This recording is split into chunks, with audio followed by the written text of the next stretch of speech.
estas iglesias. Una de las características más típicas del estilo románico va a ser el uso del arco a medio punto. Y generalmente las portadas están con estos arcos que se llaman el arco abocinado. El arco abocinado, que es una sucesión de arcos, ¿ya? Son varios arcos que van conformando generalmente las portadas. Entonces, inmediatamente podemos reconocer una iglesia de este periodo, del románico, cuando vemos esas portadas con este arco característico de esta época, ¿no? El arco abocinado, a medio punto. Vamos a ver que más tarde se va a ir transformando este arco, diríamos, abocinado también, pero ya en un arco ojivado. Eso lo vamos a ver más adelante en el gótico. Vamos a tener numerosas iglesias de este periodo como ejemplos de la arquitectura. Decíamos que el surgimiento de este arte se da en Francia.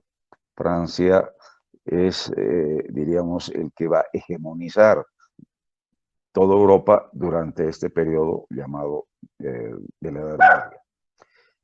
En Francia vamos a tener la Catedral de Autun, como un ejemplo, la Catedral de Autun, la iglesia de San Martín de Tours, es otro ejemplo, la iglesia de Reims, la iglesia de San Miguel, está también la iglesia de San Saturnino, la iglesia de la Magdalena y la iglesia de Aviñón. Tenemos también hermosos ejemplos en España, por ejemplo, la iglesia de San Pedro de Roda, la iglesia de San Clemente, la iglesia de María de Ripoli,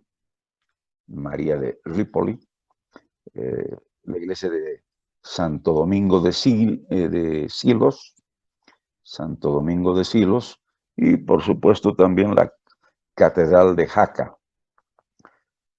En Italia, como uno de los máximos ejemplos, está la iglesia de Pisa, ¿no? Con la famosa torre inclinada, que es parte de ese complejo, ¿no? La catedral, la iglesia de Pisa.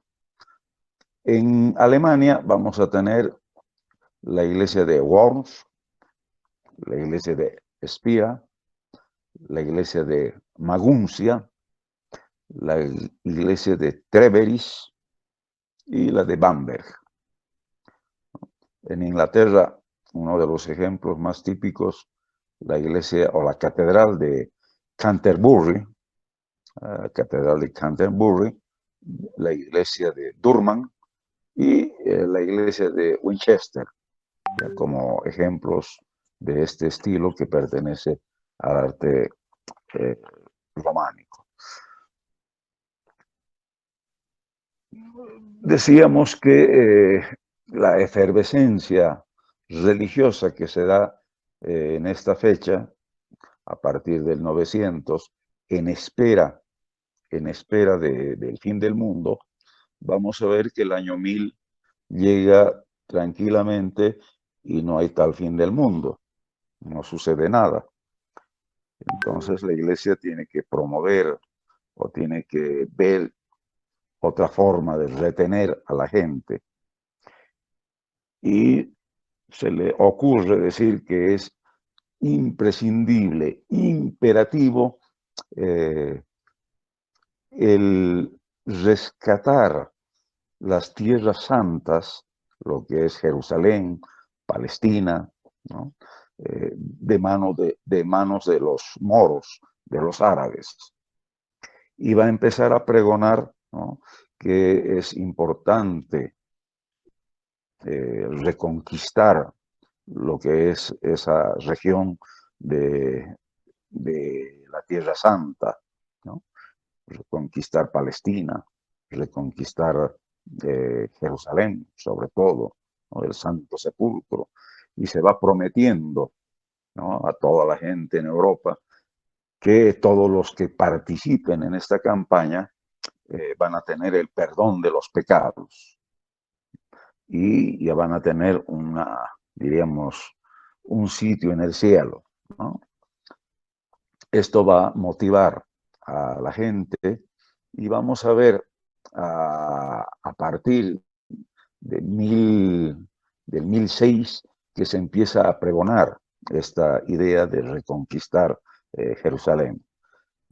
Vamos a tener a varios papas en esto. El primero va a ser el Papa Urbano II, que a la voz de Dios lo quiere, junto con Pedro el Ermitaño, van a empezar con la primera cruzada. En total van a ser 8 cruzadas. 8 cruzadas. Este conflicto va a durar más de 200 años, ¿ya? Pero repercute hasta hoy día, ¿no? La repercusión de estas cruzadas las vemos claramente en esa enemistad que tienen los cristianos con los musulmanes, ¿no? Con los que practican la religión del dios Alá, ¿no?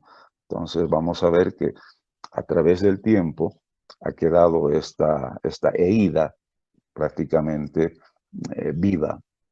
Bien, entonces la primera cruzada se va a dar años más tarde, hacia el 1096. El 1096 va a salir esta primera cruzada y va a lograr su objetivo de tomar Jerusalén. Van avanzando y toman Jerusalén. En su paso van a matar a todos los que encuentran, cristianos, árabes, judíos, van arrasando y llegando hasta Jerusalén.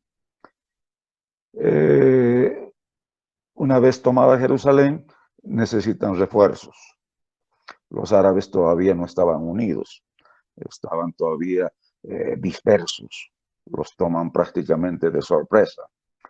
Entonces se arma una segunda cruzada. Esta vez la segunda cruzada es, diríamos, auspiciada por San Bernardo y el rey Luis VII de Francia. Van a salir igual en cantidades enormes, van a reclutar en esta segunda cruzada generalmente jóvenes y niños, y va a resultar un fracaso, ¿ya? La mayoría muere en el camino, se pierde casi toda la gente en esta empresa. Era un viaje largo, que se tenía que hacer. Cruzar tremendos territorios, cruzar mares, desiertos, en fin, hasta llegar a Medio Oriente, a la Tierra Santa. Esta cruzada se da, la segunda cruzada se da entre 1147 y 1149.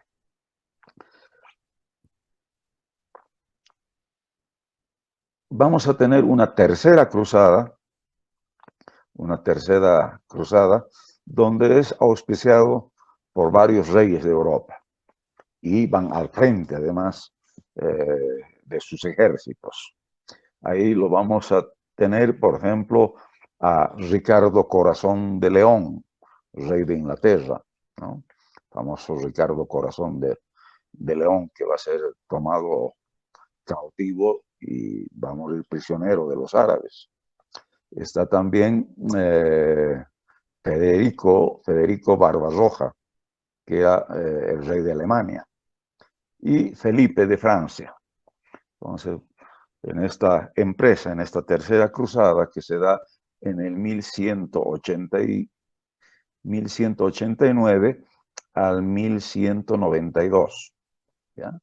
Eh, Ahí ya les hace frente Saladino.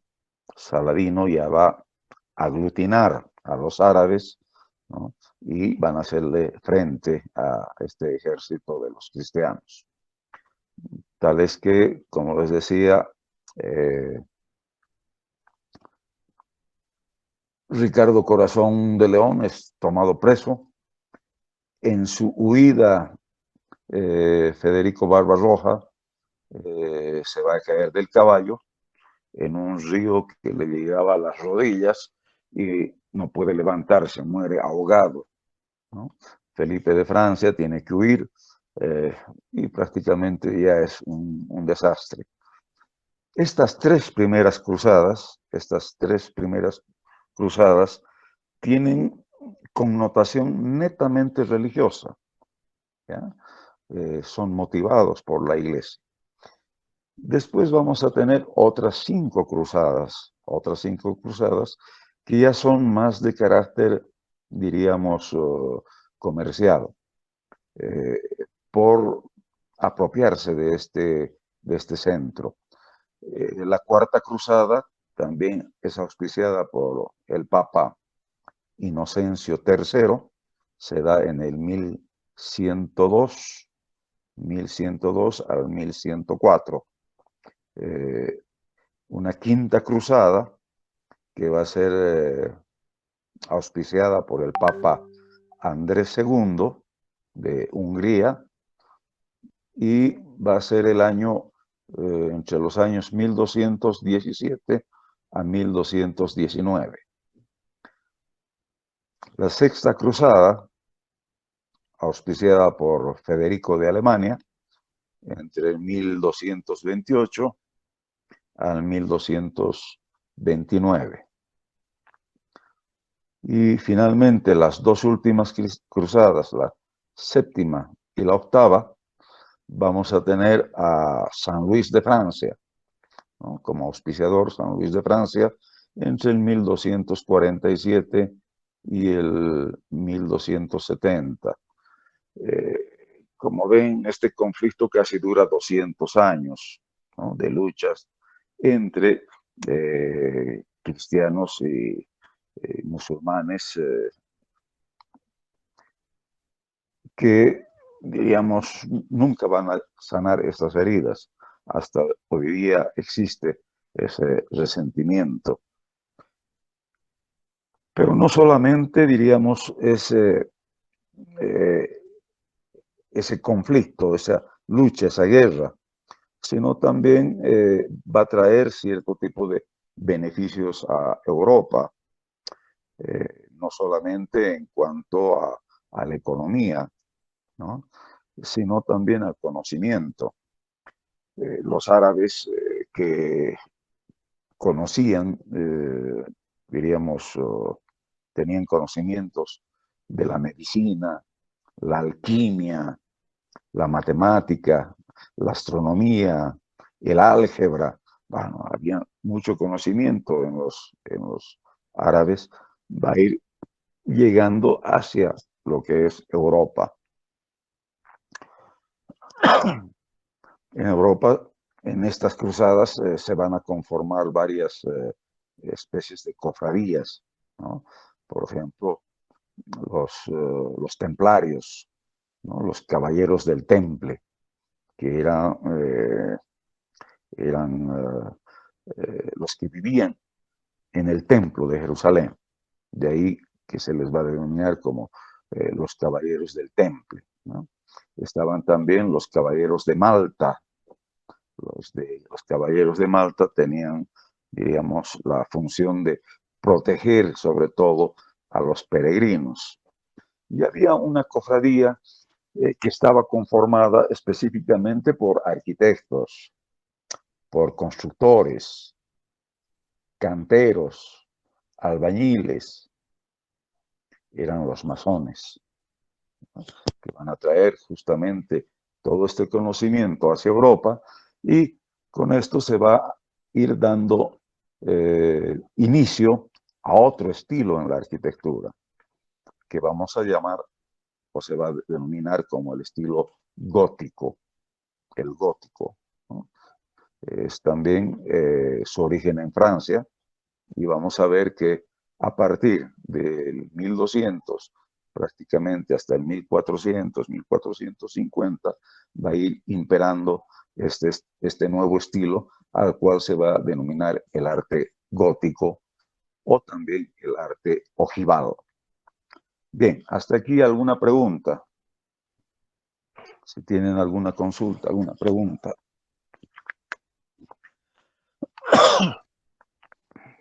Arquitecto, Adelante. cómo se llamaba esos que era ese grupo de arquitectos que venían, compartían conocimiento? Lo que es la masonería, los masones. ¿Bien? Gracias, Los arquitecto. masones van a adquirir también un poder enorme.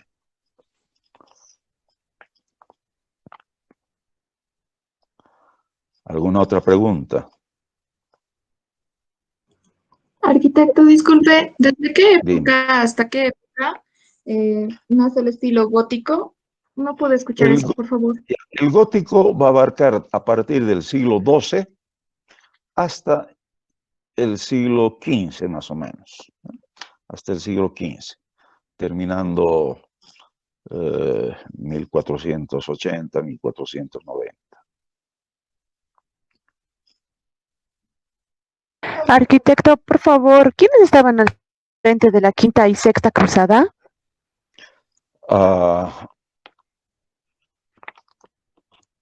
En la Quinta y Sexta Cruzada, en la Quinta Cruzada estaba el Papa Andrés III, ¿ya? Andrés III.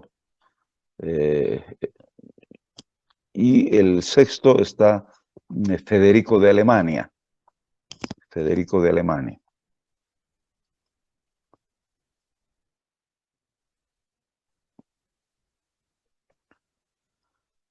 Gracias, arquitecto. Haciendo un pequeño paréntesis antes de entrar a lo que es el estilo gótico, haciendo un paréntesis, estamos controlando en forma estricta la asistencia.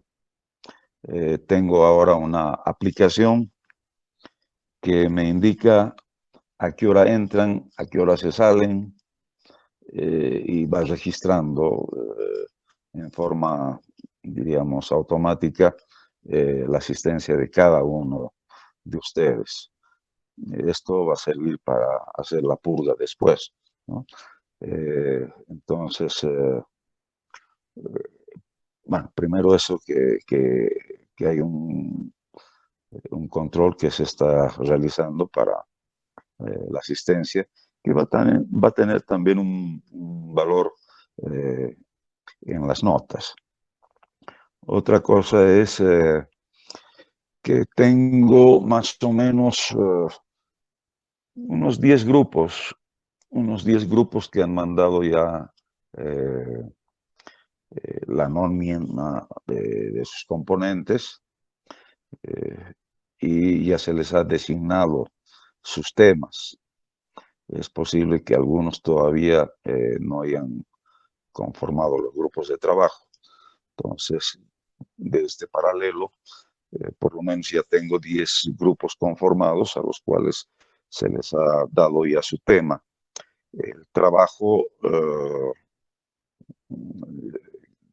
tiene tres capítulos, tres grandes capítulos. Les he mandado también esto, pero voy a volverles a mandar para los que se están inscribiendo de nuevo. No se olviden que hoy día todavía tienen tiempo para el retiro y adición de materias. Creo que ha empezado ayer, el día continúa. Entonces, si se retiran, háganme saber también,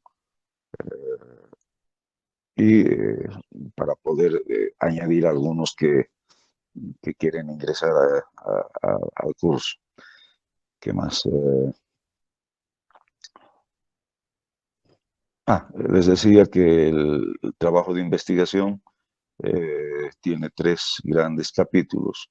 El primer capítulo, que es la parte de antecedentes, todo lo que es la envoltura de ese periodo, ¿no? Geográficos, históricos, políticos, sociales, económicos, religiosos, militares, en fin, todo esto que es ese envoltorio.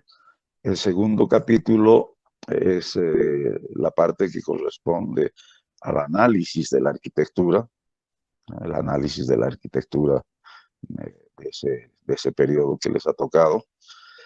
Por ejemplo, si les ha tocado, por decir, el arte gótico, o el románico, el arte gótico, en la parte de antecedentes van a hablar la generalidad de lo que está pasando en Europa y tomar por lo menos para lo que ya es el análisis de la arquitectura, eh, eh, digamos, las principales características de ese arte y pueden tomar 1 o 2 ejemplos de la arquitectura, ¿no? Para ir desglosándolo, ¿no? Ver desde materiales, sistemas constructivos, la estructura, bueno, todos los elementos, ¿no? Hacer sus plantas, cortes, elevaciones, en fin, de 1 o 2 ejemplos. Busquen los que les parezca más interesante. El tercer capítulo ya es, digamos, un debate de grupo ya sobre el tema que les ha tocado investigar, las conclusiones,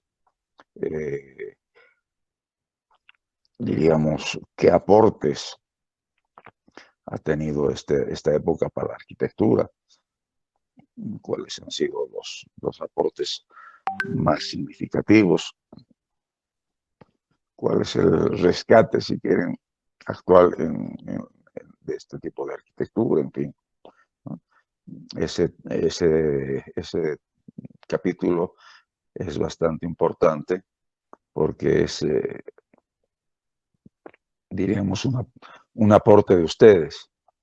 Y después viene la bibliografía, los libros que van a leer, las páginas de donde están sacando, ahí los 500, 600 libros que van a estudiar, leer.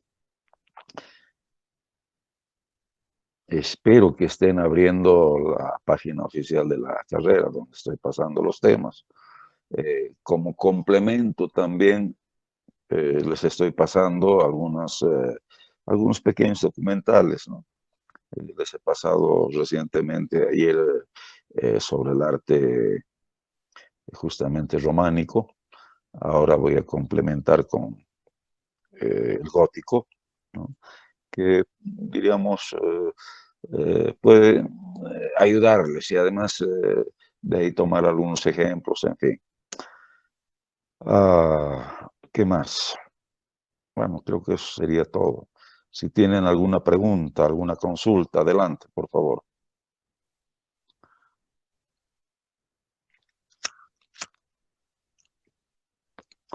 Arqui, buenas tardes. ¿Qué tal? Tenía una consulta. Vi que subió a la plataforma Moodle unas fotografías de documentos que tenemos que leer. Sin embargo, yo intenté abrir y creo que está muy baja la resolución. No sé si es solo mi problema, pero no Eh, pude ¿Con verlo qué has bien. abierto? ¿Con un De todo, computador o con un teléfono? de las dos formas, Arqui. Intenté descargar la imagen o abrir en una nueva Ya. pestaña y la imagen se cargó mal. Sí, bueno, la bibliografía de esos libros les he pasado en el programa. En el programa está también la bibliografía. No sé si podrán encontrar en alguna, diríamos, en algún formato digital. Eh, Está un poco borroso esa primera parte porque, diríamos, la he sacado también de un libro fotocopiando. Entonces es posible que tengan algún problema, pero Y yo en la computadora lo veo bien, o sea, lo leo perfectamente. Quizás Arki podría pasárnoslos directo al grupo de WhatsApp, porque quizás es al momento de subirlo al Moodle que se va perdiendo de poco a poco la calidad, ¿no? Ya, voy a ver eso. Ok. No, está bien, gracias, Arki. Bien, ¿tienen alguna otra pregunta?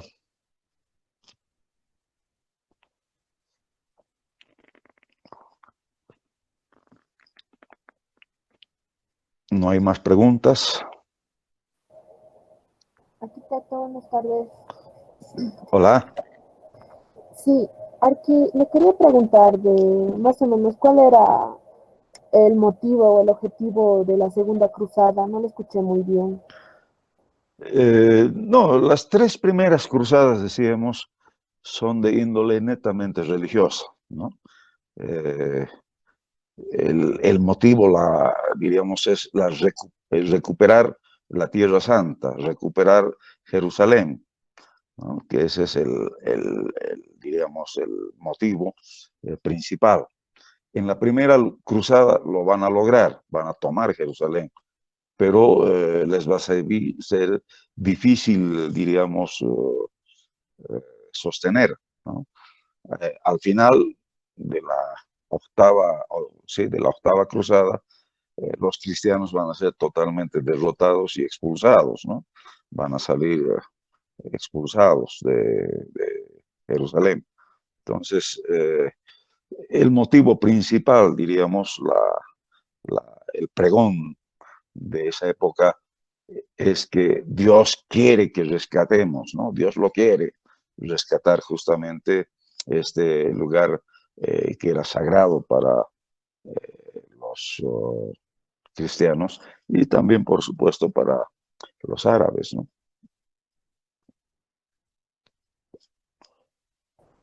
Ya, Arqui, muchas gracias.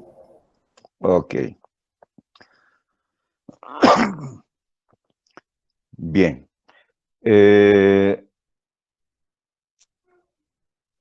Vamos a entrar a ver un poco sobre lo que es el arte gótico, o también llamado el arte ojival, que va a abarcar desde el siglo XII hasta el siglo XV. Su nacimiento también, decíamos, va a ser en Francia, de ahí que se le va a denominar como eh, el arte de los godos o gótico. La influencia, naturalmente, viene del Oriente, ¿ya? Esas reglas matemáticas, la geometría, ¿no? El álgebra, la alquimia, va a llegar hacia Europa y esto se va a ir trasladando también a lo que es la arquitectura. Por ejemplo, eh, diríamos para esa época el metal más preciado era el oro. Y el oro está representado en la alquimia mediante un círculo, ¿ya? El círculo significa oro. Y como ven que este es diríamos, la figura geométrica eh, más excelente en ese momento, o sea, ven que el círculo es también para la religión representa a Dios, ¿ya? Así como eh, ese círculo representa el oro, va a representar también la excelencia a Dios mismo. Entonces, este círculo se va a incorporar en lo que es la arquitectura gótica, ¿no? Especialmente la cabecera de las iglesias, la parte del altar, se pone lo que es la girola, este elemento circular, ¿ya? Entonces vamos a tener un primer cambio ahí. Otro cambio va a ser, por ejemplo, que el arco a medio punto se va transformando en lo que es el arco ojival, ¿ya? O también llamado diríamos, el arco apuntado, ¿ya? Arco apuntado o ojival.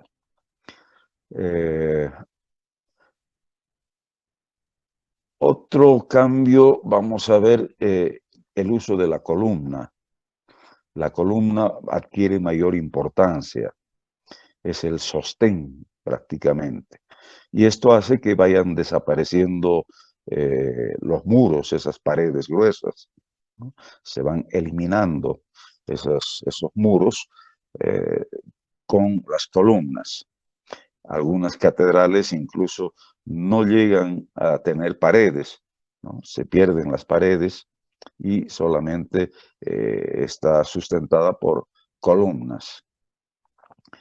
Esto hace además que se gane en altura, ¿ya? Las naves empiezan a tener cada vez mayor altura, se van elevando y elevando las naves. Incluso hay una especie de competencia en las ciudades europeas. ¿Quién tenía la iglesia más alta?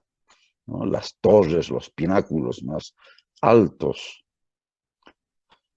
Y esto va a hacer que cada vez las iglesias se vayan elevando y elevando más.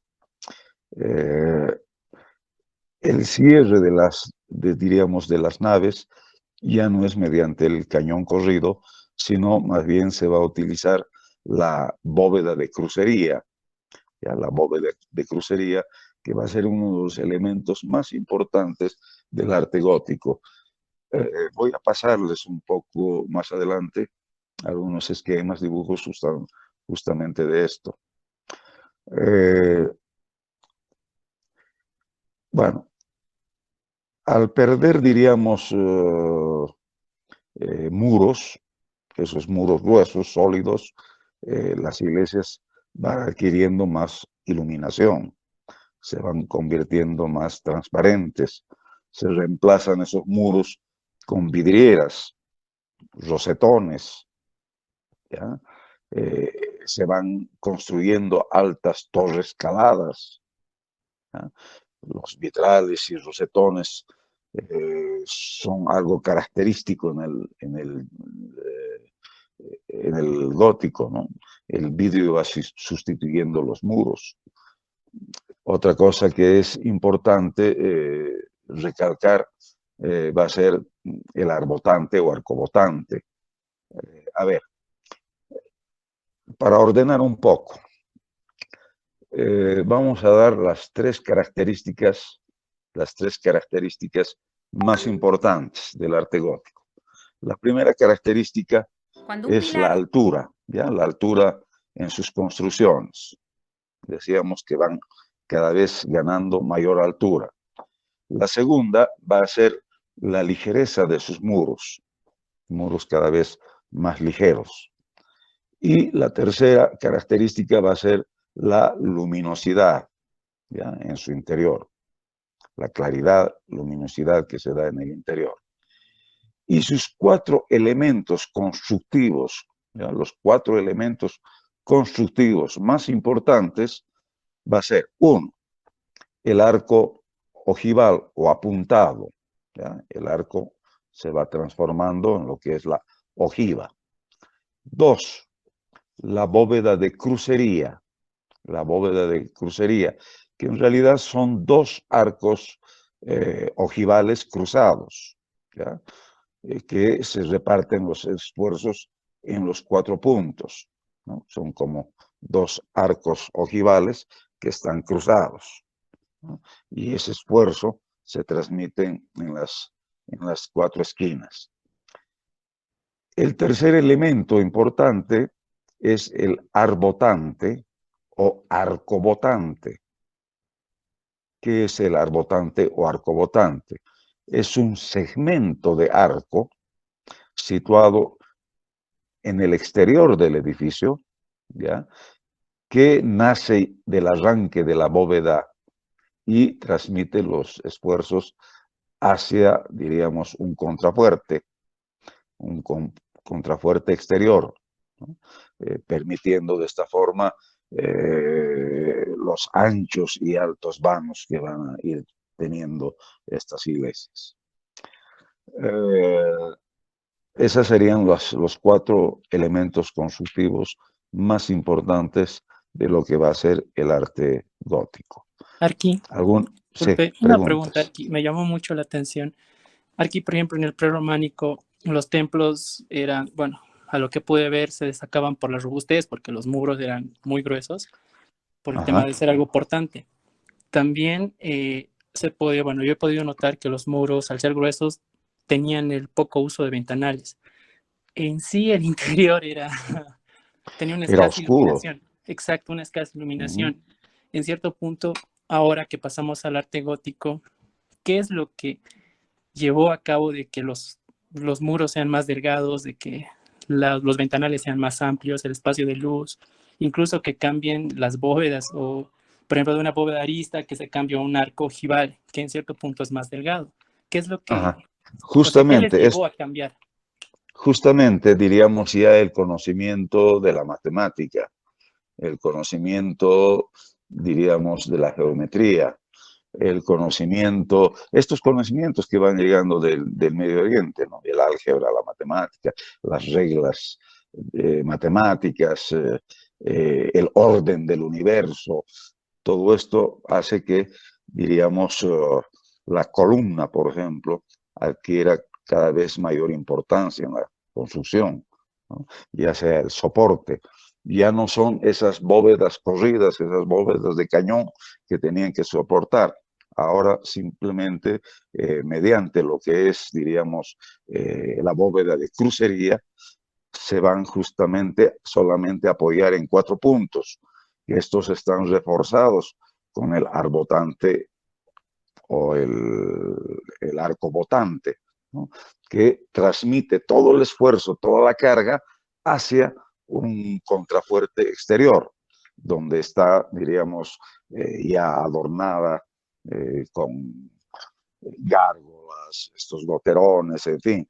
Entonces es una, si vos ves una catedral gótica, por fuera parece una especie de esqueleto, ¿ya? Porque todo lo que es las cargas se van transmitiendo hacia el exterior. Eh, Son catedrales mucho más iluminadas, ¿no? Ya no es necesario construir estos anchos y gruesos muros, sino se van reemplazando por vidrieras vistosas de muchos colores, esos rosetones, en fin. Eh, Uno de los ejemplos más hermosos, bueno, está, por ejemplo, eh, tendremos la Catedral de Colonia, por ejemplo, en Alemania, ¿no? Esta catedral se ha construido casi en 500 años, ¿no? Comenzó en esa época y se terminó casi a principios del siglo XX. Nuestra Señora de París, Notre Dame, esa catedral de Notre Dame también, que es, diríamos, de este estilo, ¿no? Eh, Más adelante el gótico va a ir cambiando, transformándose, se va a ir dando una, diríamos, una transformación que se va a denominar como el gótico tardío o tardogótico. Eh, También vamos a tener el gótico racionalista, el gótico radiante, el gótico flamígero. Todos estos, diríamos, se caracterizan por la ornamentación. Va aumentando, va aumentando, diríamos, la ornamentación. Por ejemplo, el gótico radiante, ¿ya? Van apareciendo más nervaduras y aparecen la parte donde están las, diríamos, la bóveda de crucería y aparece una especie de tela araña, ¿no? Por la cantidad de nervaduras. O en el flamígero se van dando formas raras como flamas de fuego, de ahí viene flamígero, ¿no? El arco ojival se va transformando en el arco conopial o el escorzano. Enseguida les voy a dar ejemplos de arcos también, ¿no? La bóveda va a ir perdiendo sencillez, se van a ir cada vez multiplicando los nervios, las nervaduras, Y, por supuesto, la ornamentación va acrecentándose, ¿ya? A nuestro país, a lo que es Bolivia, llega también este arte del gótico, pero recién como neogótico vamos a tener hacia 1896, ¿no? 94, 96, iniciando 1900. Vamos a tener a un sacerdote que era arquitecto, Eulalio Morales. Eulalio Morales va a traer justamente este estilo a nuestra ciudad, a La Paz. Y vamos a tener algunos ejemplos, por, por decirles la iglesia de la Recoleta. La iglesia de la Recoleta pertenece a este estilo neogótico. Está también el Colegio San Calixto, la iglesia y el Colegio San Calixto. En la avenida Mariscal Santa Cruz está el Colegio Sagrados Corazones, el Sagrados Corazones. Entonces, tenemos algunos ejemplos, aunque bastante tardíos, de este estilo del gótico, ¿no? Bien, si tienen alguna otra pregunta, adelante.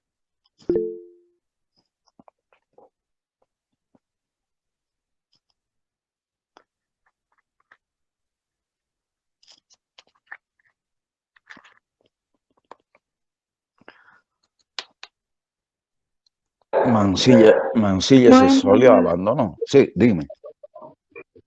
Bueno, esto del arte gótico es como, yo creo, o yo lo veo como una de las interacciones culturales, ¿no? Donde la Iglesia cristiana por fin, o en el proceso de los años, se juntan las culturas y por lo tanto la arquitectura va cambiando, pero dentro del cambio, ¿qué arquitecto o qué figura es el que más incitó a Ya, que... todavía aquí no tenemos la figura del arquitecto, ¿ah?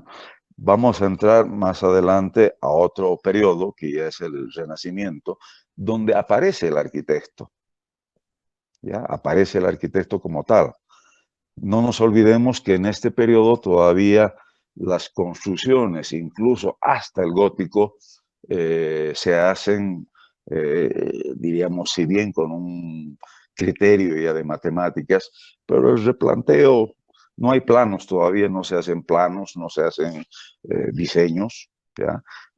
Simplemente, diríamos, el replanteo de estos edificios se hacen directamente en el piso, ya directamente en el terreno, se hace el replanteo y generalmente son curas y sacerdotes los que dirigen estas obras de arquitectura, ¿no?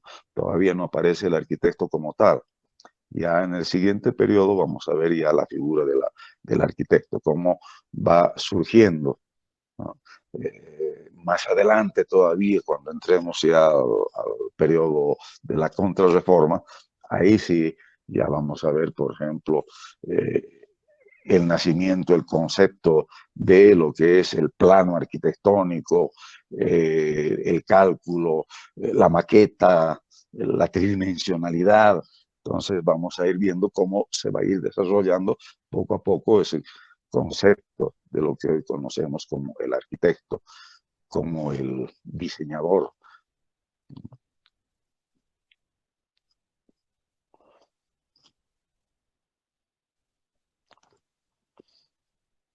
Bien, si hay alguna otra pregunta.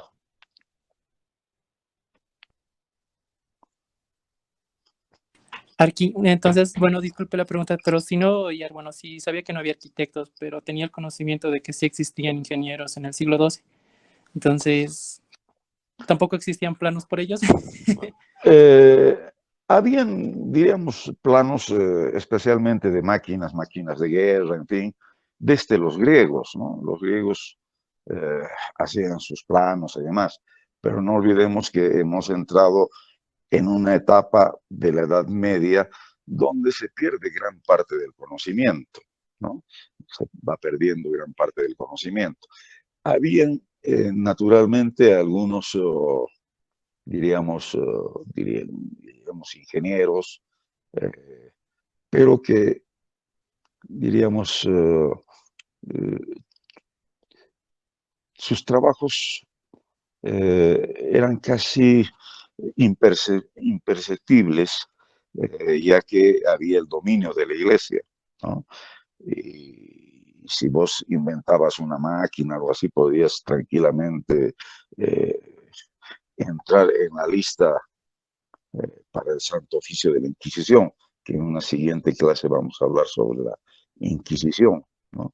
Que va a dominar también, prácticamente se va a agudizar en lo que es el periodo de la Contrarreforma, ¿no? Que veremos más adelante cómo se va a agudizar entonces, muchos de los planos y demás estaban medio ocultos, medio, eh, diríamos, escondidos, ¿no?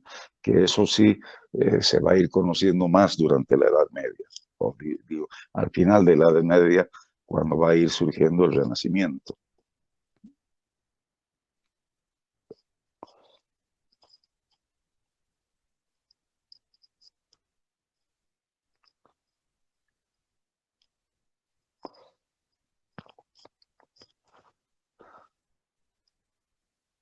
Bien, ¿alguna otra pregunta?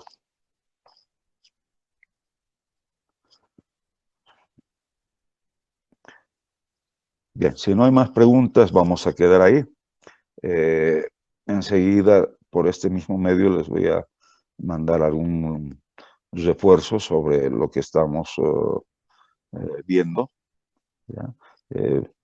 Unas películas cortitas que les van a ilustrar lo que es el arte gótico de mejor manera. Bien, entonces nos veríamos el día jueves, continuaríamos a las 4. Que tengan una buena tarde. Hasta el jueves. Igualmente, Hasta arquitecto, hasta luego. Gracias, arquitecto. Hasta luego. Gracias, Nos arquitecto. vemos. Se cuida aquí, hasta luego. Chaucito. Gracias, arquitecto. Hasta luego. Hasta luego. Hasta luego, Hasta Arqui, luego, gracias. arquitecto.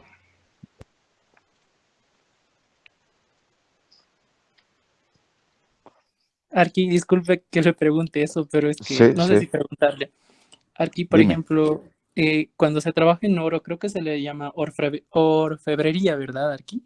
Los orfebres que trabajan, puede ser el oro o la plata también, ¿no?